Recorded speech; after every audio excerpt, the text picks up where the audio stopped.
Hello friends, my name is Shivam from DevOps Schools and I will help you to enable your learning process in various technologies of DevOps, artificial intelligence, machine learning, big data and many more. This is our initiative to help you by sharing multiple tutorials and videos. And if you want any specific tutorials on any particular topic, then please do comment in the below comment section and I will help you with it. Also, please subscribe to our premium services on YouTube, which will give you access to more content and videos to enhance your knowledge about all these topics. Also, if you want me to help you with regards to the online trainings and classroom sessions by our qualified trainers, then please do write me at contact@devopsschool.com. Thank you. Okay, what do you think? Can we do like this? Yes. So guys, yes, we can do. See here, can get created. Can we create a multiple user? Yes. User 1, user 2, user 3. Can we do one thing? Can we create PID namespace and mount at the user level instead of share level? See here. Here, if you look at this, here PID table, mount and network was shared between the three users. But now each user get their own mount, own network and own PID. Can we do it like this? Yes, we can do it like this. Multiple. But allowed in operating system. 1, 1, 1. Why?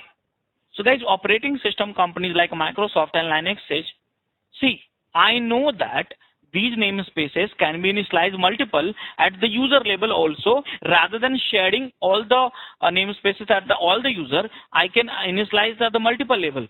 But we will not allow this one. We will not allow to multiply PID multiple times, MNT multiple times, network multiple times. Why? Answer is hidden in a PC concept. Remember, whatever the architecture which I have been discussing so far, actually Microsoft developed the operating system for PC. Linux developed the operating system for PC, not for data center. Remember, this architecture was developed much long before the concept of internet and data center.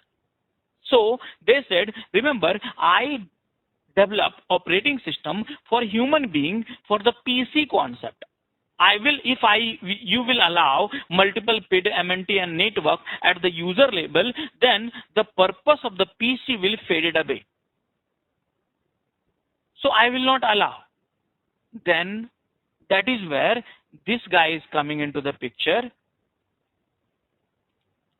Solomon Hykes. He says, okay, no problem. He says, look at this guy. He says, no problem. If you will not allow, I understand your problem. So what I will do that,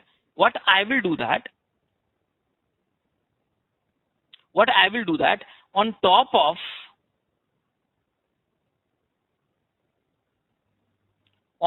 of your operating system, I will write a some programs.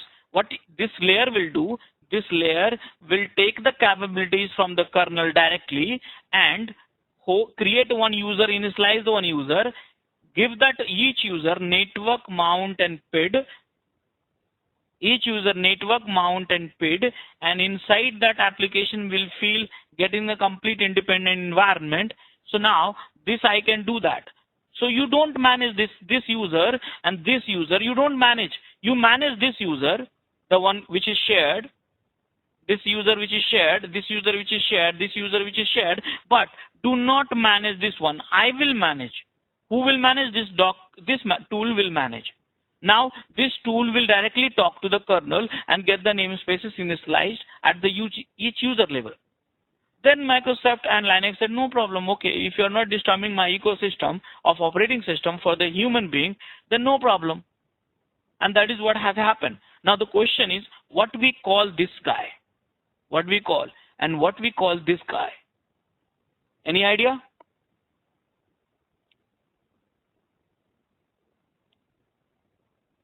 Any idea?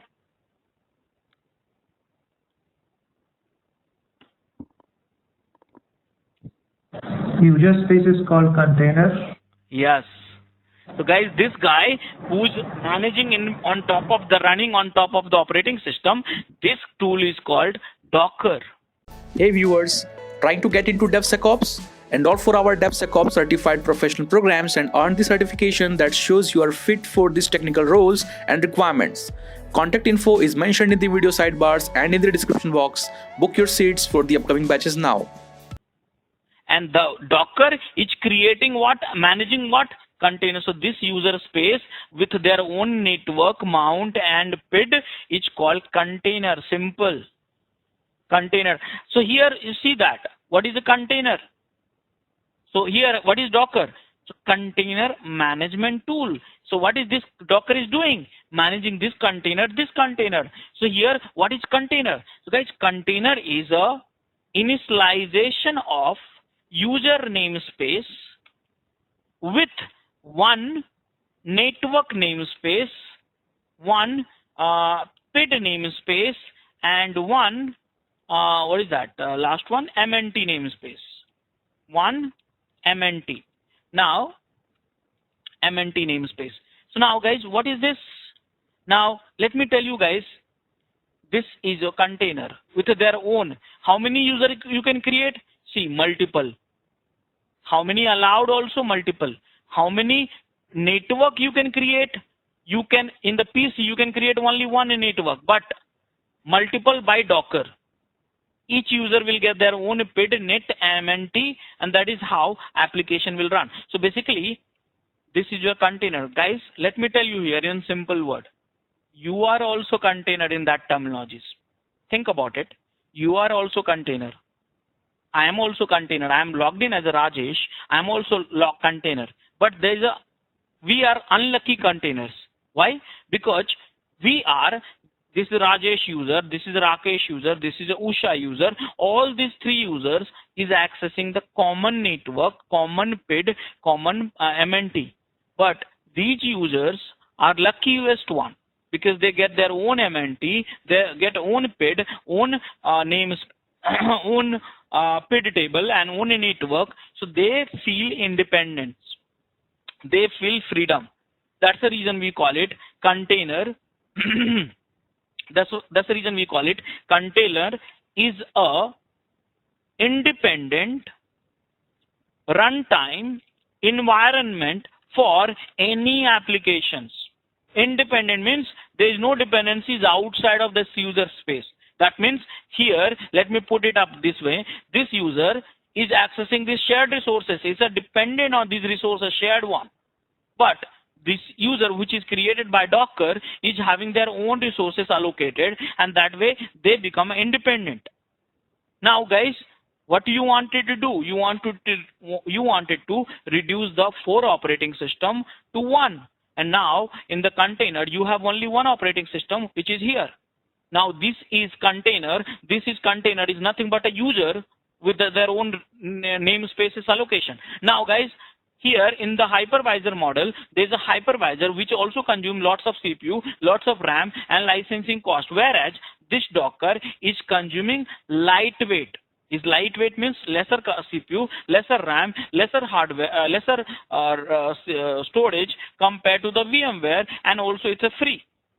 Okay, so Docker is a container management, lightweight and free and open source. Now, guys, did you understand this? All of you. Did you understand this? Yes, sir. So what is container? Just you and me. But we are unprivileged container. We have not got our own resources. But these containers got their own resources. That's the only difference. We are controlled by operating system, but these containers is controlled by Docker with the help of kernel. Again, we are also controlled by operating system, indirectly kernel only, but we are unprivileged. We are having shared resources. Did you understand this, guys?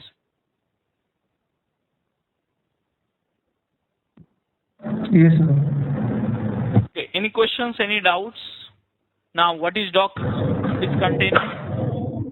I have one doubt, Rajesh. So when any application runs with some username, let's say Tomcat, So the namespace will also have one PID associated with it, correct? Yes. All the namespaces.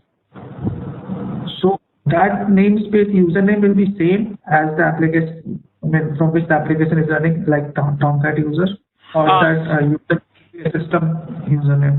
Ultimately, if you look at the system anatomy, no matter which user you are running, this user or this user, both user is a host machine only, based on the host machine only. But what happens, in a simple way I'll put it up. When you log in inside this user, you see the shared resources. Hey viewers, our Mastery in DevOps engineering program can help you to hone the skills necessary to succeed in high-level DevOps positions. So what are you waiting for? Enroll now and earn certification that show you are keeping pace with today's technical roles and requirements. Contact info is mentioned in the video sidebars and in the description box. Book your seats for the upcoming batches now. Okay, that means I see, let's put it in this way. When let's say Rajesh log in this laptop, I'll see the same C drive and same E drive. But Rakesh logged in this machine, he will also see the same C drive and same E drive. But in case of container, from outside still the process for the host machine. But if you log in inside a container, if you go inside a container, then actually this C drive and this C drive will be different. This OPT will be different. How this is coming, how this is different? Remember, this container is mounted with the one mount, whereas this all user is mounted with a single mount. That's the reason we all see the same one. Here, this guy is seeing the different one, this guy is seeing different one. That's the difference here. Are you getting my points? Okay, so the name of that process ID will be different, right? Process ID, yeah, of course, in the process ID of this user will be different. Why? Because there's only one PID, right? There's only one PID here. So process ID will be different. But if you go inside it, then it will start with a 0, 1, 2, 3, 4, 5, 6, same thing. Because each user also gets the PID. So again, I'm saying, from inside the container, the behavior is as if it's a complete independent, but from the outside, the container is nothing but a one user for the host machine itself. But managed by Docker, not managed by your operating system layer.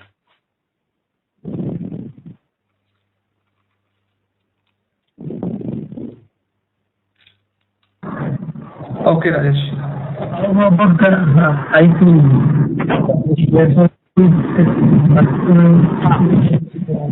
So, sir, there's a huge background noise coming from your side. I think you said something about IP. So, can you please mute yourself so I'll answer this question? So, you can fix this in the lunch hour because a huge background noise is coming. So, yes, guys, because each container will get their own network. Remember, own network. Here I said one network specification. So, each container will have their own IP address.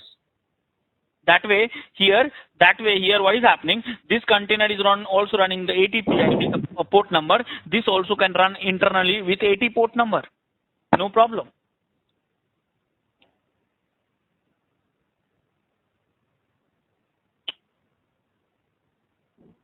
Rajesh, Bharat here.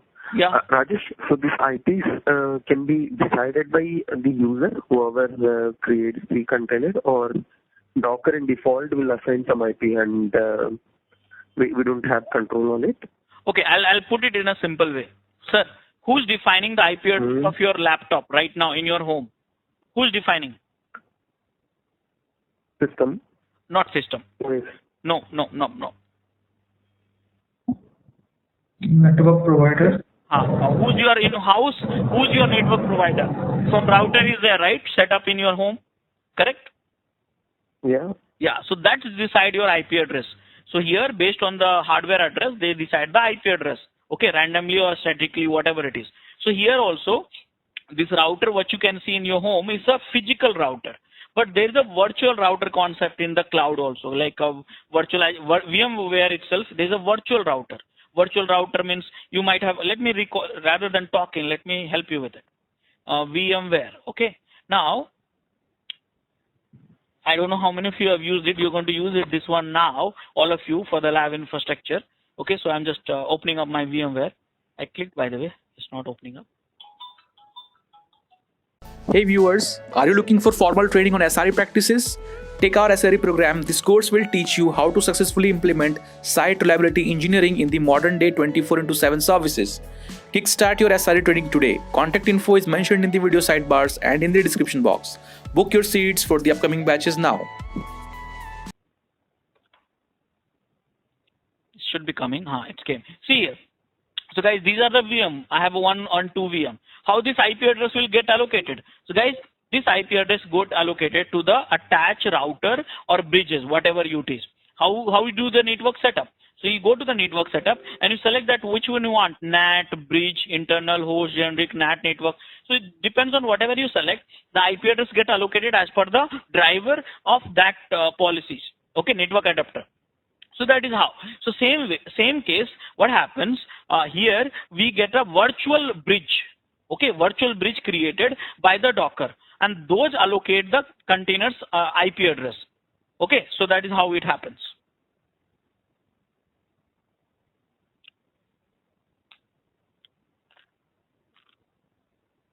Did you understand this?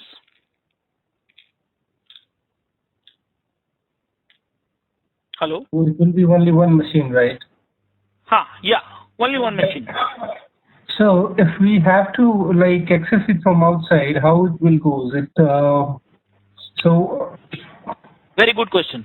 So yes, containers will be accessible inside a machine only. That's for sure. But how can we access from outside? I'll teach you. During the demo, you will understand that. There's a command for it. Sure, Rajesh, yeah. Any other questions, guys?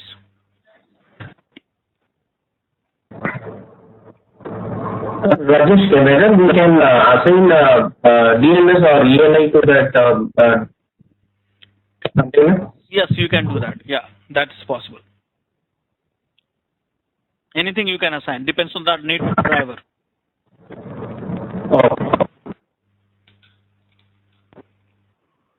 Okay, guys. So now, what is Docker? So let me conclude this. It's a container management tool. What is a container? I explained it to you how it works and all at the internal level, not at the high level. High level, if you want to learn, container is independent runtime environment for any applications. Okay. Technical definition, this is the one. What is the namespace? You know that. Kernel, operating system, and all this stuff.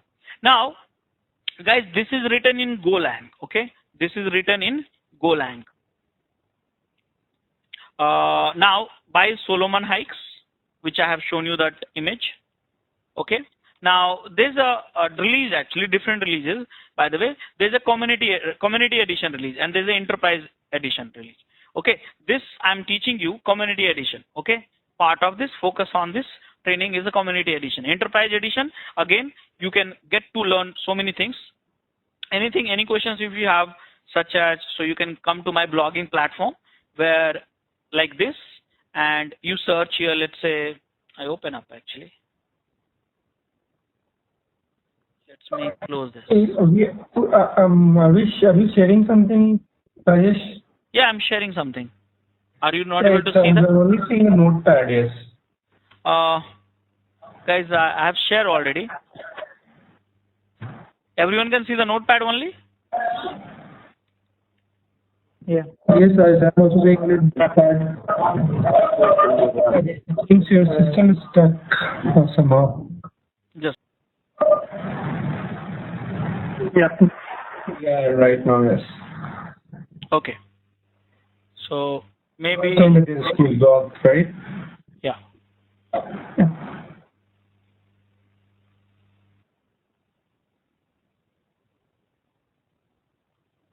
I just need to check my.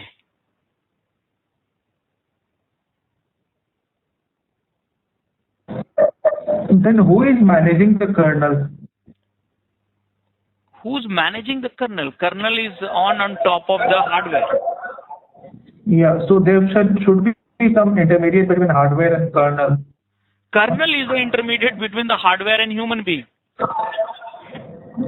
Okay. Kernel is the one who's the intermediate between the hardware and human being.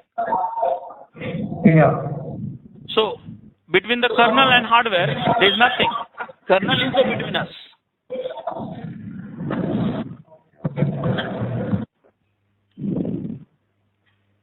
Any other questions, guys? Rajesh, can you tell about the rest again, client and the server? This is one tool which is called, we call it client. So we always interact and send a command to the client. Client through the REST APIs, they talk to the Docker daemon. Docker daemon can be in the same machine or different machines also. This Docker daemon is talking to the container D, which is in the same machine, and this container D is talking to the kernel, which is in the same machine. So these three has to be in the same machine. Human and client can be in different machines also, as per the architecture, because the REST API. These two things together, we call it Docker engine.